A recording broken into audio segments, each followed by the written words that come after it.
प्राचीन काल में उज्जैनी में चक्रवर्ती सम्राट विक्रमादित्य का शासन था। वे बड़े यशस्वी और इंद्र के समान पराक्रमी थे।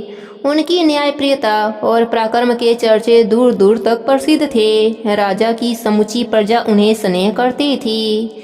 राजा विक्रमादित्य प्रत्येक व्यक्ति की सहायता के लिए तत्पर रहते थे। वह प्रतिदिन निर्बल और दीन दुखी लोगों को दान दक्षिणा दिया करते थे। सज्जन एवं धर्मपरायण व्यक्ति सदैव उनके दरबार में प्रतिष्ठा प्राप्त करते थे। राजा विक्रमादित्य प्रतिदिन राजसभा में बैठकर अपने सभासदों से राज्य के बारे में विचार विमर्श करते थे। एक योगी भी प्रतिदिन उनकी राजसभा में आता और एक फल उन्हें दे जाता। राजा विक्रमादित्य भी प्रतिदिन वह फल ले लेते और अपने कोषाध्यक्ष को सौंप देते थे। इसी तरह 10 वर्ष बीत गए।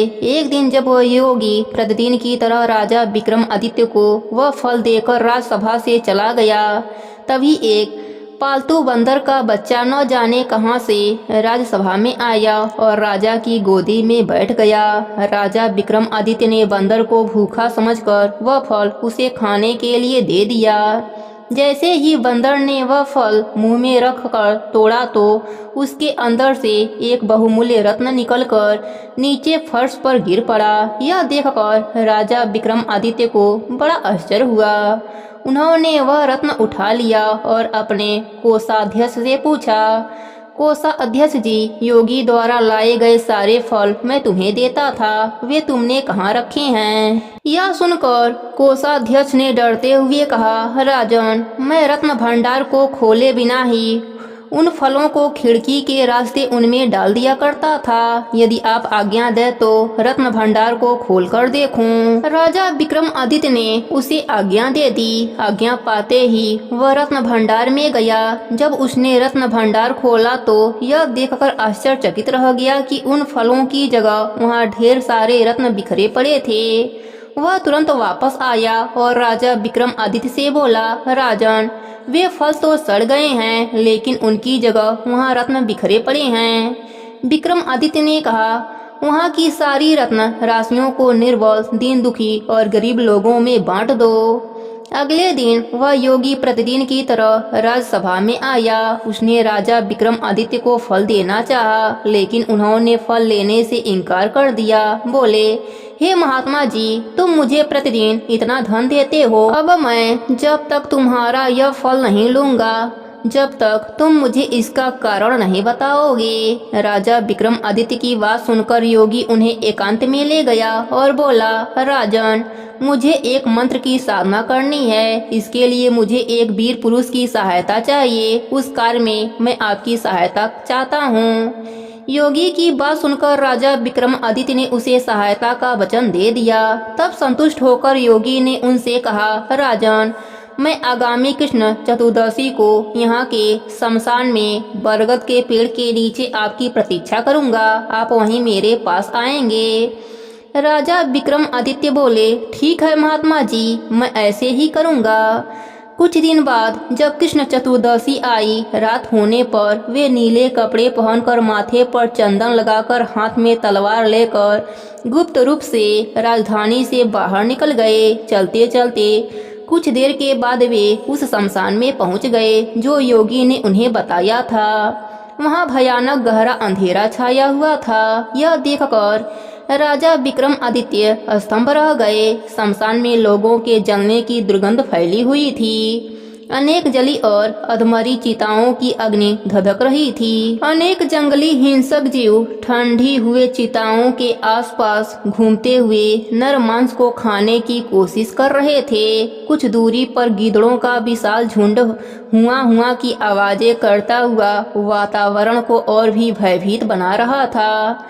ऐसे भयप्रद वातावरण को देखकर भी राजा विक्रमादित्य निर्भीक होकर योगी को ढूंढते ढूंढते उस बरगद के वृक्ष के पास पहुंच गए, जिसके नीचे वह मंडल बना रहा था। राजा विक्रमादित्य उसके पास जाकर बोले, महात्मा जी, मैं आ गया हूँ, अब बताओ मुझे क्या करना है। राजा विक्रमादित्य को देखकर योगी प्रसन्न होकर बोला, राजन, यदि आपने मुझ पर कृपा की है तो यहाँ से दक्षिण की ओर चले जाइए। वहाँ आपको एक विशाल सीसर का वृक्ष मिलेगा। उस पर एक मरे हुए आदमी का शरीर लटक रहा है। आप उसे यहाँ लेकर आइए और मेरा काम पूरा कीजिए। यह सुनकर सत्य प्रतिज्ञ राजा विक्रमादित्य ने कहा, महात्मा जी, मैं ऐसा ही करूँगा। यह कहकर वे दक्षिण की ओर चल पड़े। जलती हुई चिताओं के प्रकाश के सहारे वे उस अंधकार में राह ढूंढते हुए किसी तरह उस शीशम्पा वृक्ष के पास पहुंच गए। वह वृक्ष चिंता के धुएं से काला पड़ गया था। उससे जलते हुए मांस की गंध आ रही थी। उसकी एक शाखा पर एक शव लटका हुआ था। वह ऐसे लग रहा था मानो किसी प्रेत के कंधे पर लटक रहा हो। यह देखकर वह पेड़ पर चढ़ गए और डोरी काट दी। डोरी कटते ही शव जमीन पर गिर पड़ा। जमीन पर गिरते ही अचानक शव चीख उठा, जैसे उसे बड़ी पीड़ा हुई हो। विक्रमादित्य ने समझा कि यह मनुष्य जीवित है। उसको उन पर दया आ गई। वृक्ष से उतारकर वे उनके अंगों को सहलाने लगे। तभी वह शव जोर जोर से हंसने लगा। राजा विक्रमादित्य ने समझ लिया कि उस पर बेताल चढ़ा हुआ है। उन्होंने कहा, हंसते क्यों हो, आओ मेरे साथ चलो। विक्रमादित्य का इतना कहना था कि बेताल शव सहित उसी वृक्ष पर जा लटका। उन्होंने पुनः वृक्ष पर चढ़कर शव को फिर से नीचे उतारा। वज्र को भले ही खंडित किया जा सके, लेकिन वीरों के हृदय को विदर्भ नहीं किया जा सकता। राजा विक्रमादित्य ने शव को कसकर पकड़ा। बेताल ने अपने बचने के लिए बहुत हाथ पैर मारे, किंतु वह विक्रमादित्य की गिरफ्त से आजाद न हो सका। फिर वह शव को कंधे पर लाद कर योगी की कुटिया की ओर चल पड़े। तभी शव के अंदर से बेताल ने कहा, उज्जैनी नरेश, मैं जानता हूँ कि आप अपनी हट के पक्के हैं। मुझे यह भी पता है कि आप मुझे ले जाकर मेरे किसी शत्रु को जरूर सौंप देंगे, किंतु रास्ता लंबा है और मंजिल दूर है। मुझे वहां तक ले जाने में आपको बहुत परिश्रम करना पड़ेगा। आपके परिश्रम को भुलाने के लिए मैं आपको एक कहानी सुनाता हूँ, किंतु मेरी एक शर्त है। विक्रमादित्य ने पूछा, कैसी शर्त? बेताल बोला, राजन, कहानी सुनाने के दौरान आप मौन धारण किए रहेंगे। अगर आप बीच में बोल पड़े तो आपके सिर के टुकड़े टुकड़े हो जाएंगे और मैं आपकी गिरफ्त से आजाद हो जाऊंगा। शर्त सुनकर विक्रमादित्य बोले, ठीक है बेताल, मुझे तुम्हारी शर्त मंजूर है। विक्रमादित्य से ऐसा आश्वासन पाकर बेताल ने उन्हें यह कहानी सुनाई। बहुत समय पहले कनकपुर नाम के नगर में यशोधन नाम का एक राजा राज्य करता था। राजा यशोधन पर निंदा करने में मूर्ख था, शास्त्रार्थ में नहीं। उसमें दुर्गुणों की दरिद्रता थी, राजकोष और सेनाओं की नहीं। उसकी प्रजा उसका गुणगान करती हुई कहती थी कि वह पापों से डरता है, यश का लोभी है, पर स्त्री के लिए नपुंसक है और वीरता, उदारता तथा श्रृंगार से युक्त है। उस नगर में एक महासेठ भी रहता था। उसकी एक कन्या थी जो उन्मादिनी नाम से प्रसिद्ध थी। कोई भी उसकी रूप शक्ति से उन्मत्त हो जाता था। उसका सौंदर्य कामदेव को भी विचलित करने वाला था। जब वह विवाह योग्य हुई तो उसके पिता राजा यशोधन के पास गए और उससे निवेदन किया, महाराज, मैं त्रिलोक के रत्न के समान अपनी कन्या का विवाह करना चाहता हूँ, लेकिन आपसे निवेदन किए बिना उसका विवाह करने का साहस नहीं होता। समस्त संसार में सभी रत्नों के स्वामी आप ही हैं, अतः या तो उसे स्वीकार करके मुझे अनुग्रहित करें या अस्वीकार कर दें। वणिक की बात सुनकर राजा ने उसकी कन्या के शुभ लक्षणों को देखने के लिए कुछ ब्राह्मणों को उसके घर भेजा। ब्राह्मणों ने वहां जाकर जैसे ही तीनों लोकों में अपूर्व रूप वाली उस कन्या को देखा, वैसे ही उसका चित्त चंचल हो गया। किंतु शीघ्र ही धैर्य धारण करके उन लोगों ने सोचा कि यदि राजा इस कन्या से विवाह करेगा तो उसका राज्य नष्ट हो जाएगा, क्योंकि इसके द्वारा मोहित चित्त वाला राजा क्या राज्य की देखभाल कर सकेगा। अतः हम लोग राजा से यह नहीं कहेंगे कि यह सुलक्षण है। यह विचार कर वे वापस राजा के पास आ गए। राजा के पास आकर उन ब्राह्मणों ने कहा, राजन, वह कन्या तो कुलछड़ा है। यह सुनकर राजा ने वणिक की कन्या को स्वीकार नहीं किया। तब वणिक ने राजा की आज्ञा से अपनी कन्या उन्मादिनी का विवाह बलधर नामक सेनापति से करा दिया। वह अपने पति के साथ उसके घर में सुखपूर्वक से रहने लगी, लेकिन उसके मन में इस बात की फांस बनी रही कि राजा ने कुलछड़ा कहकर मेरा त्याग किया है। एक दिन राजा यशोधन हाथी पर चढ़कर नगर में हो रहे बसंत महोत्सव को देखने के लिए निकला।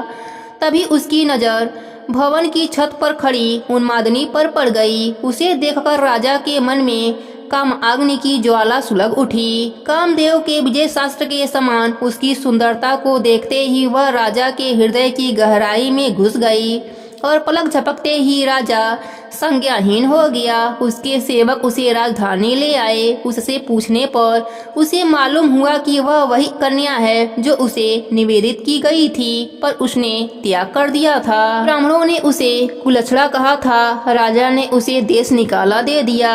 राजा दिन रात उसी कन्या के लिए उत्कंठित रहने लगा। वह दिन प्रतिदिन कमजोर होने लगा।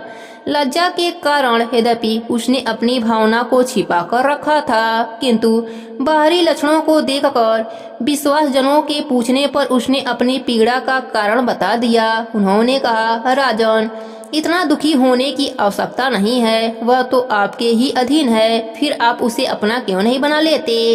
लेकिन धर्मात्मा राजा ने उनकी बात नहीं मानी। सेनापति बलधर राजा का भक्त था। उसे यह बात मालूम हुई। तब वह राजा के पास आया और उनके चरणों में झुककर बोला, राजन, आपके इस दास की वह स्त्री आपकी दासी है, वह पर स्त्री नहीं है। मैं स्वयं ही उसे आपकी सेवा में भेंट करता हूँ। आप उसे स्वीकार करें।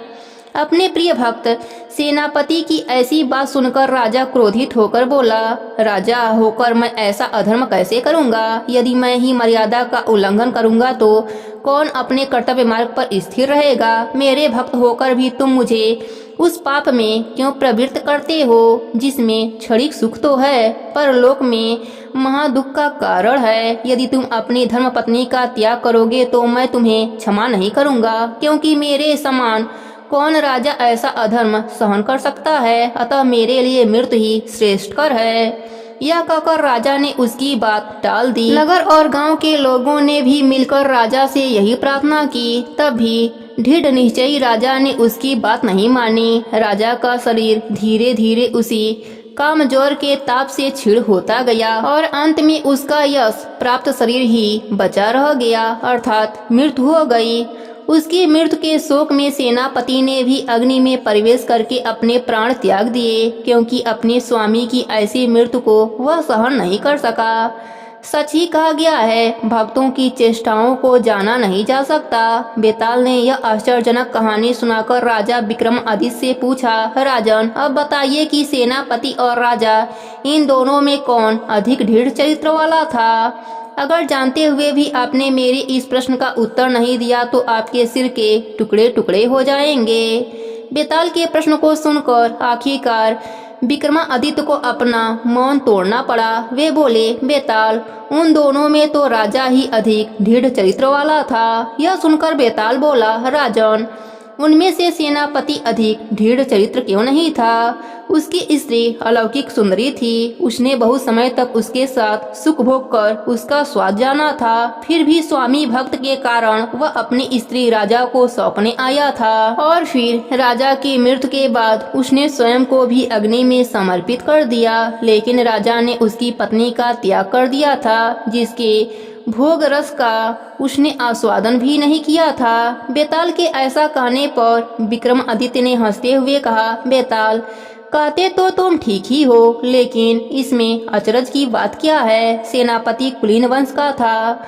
उसने जो स्वामी की भक्ति में किया, जो उचित ही किया, क्योंकि सेवक का तो कर्तव्य ही है कि वह प्राण देकर भी स्वामी की रक्षा करे। लेकिन राजा तो मदमस्त हाथी की तरह निरंकुश होते हैं। वे जब विषय लुलुप्त होते हैं तब धर्म और मर्यादा की श्रृंखलाएं तोड़ देते हैं। निरंकुश चित्त वाले राजाओं का विवेक अभिषेक के जल से उसी प्रकार बच जाता है जैसे बाढ़ के पानी में सब कुछ बह जाता है।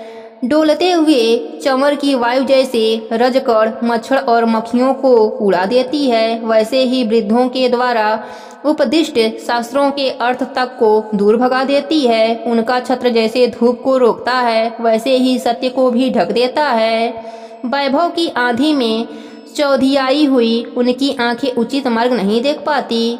नहुस आदि राजा जगद्वयी थे, फिर भी जब उनका चित्त कामोहित हो गया तब उन्हें अनेक विपत्तियों का सामना करना पड़ा। यह राजा भी पृथ्वी पर एक छत्र शासक था, फिर भी वह लक्ष्मी के समान चंचला उन्मादिनी के द्वारा विमोहित नहीं हुआ। उस धर्मात्मा व धीर राजा ने अपने प्राण त्याग दिए, किंतु कुमार्ग पर पैर नहीं रखा। इसी से मैं उसे अधिक दृढ़ चरित्र वाला मानता हूँ। सही उत्तर पाकर बेताल संतुष्ट हो गया, परंतु मौन तोड़ने का दंड विक्रमादित्य को भुगतना पड़ा। बेताल स्वतंत्र हो गया और वह सौ सहित आदि से होकर पुनः उसी सीसंपा के वृक्ष पर जाकर उल्टा लटक गया। विक्रम बेताल की ऐसे ही और कहानी सुनने के लिए चैनल से जुड़े रहें। धन्यवाद।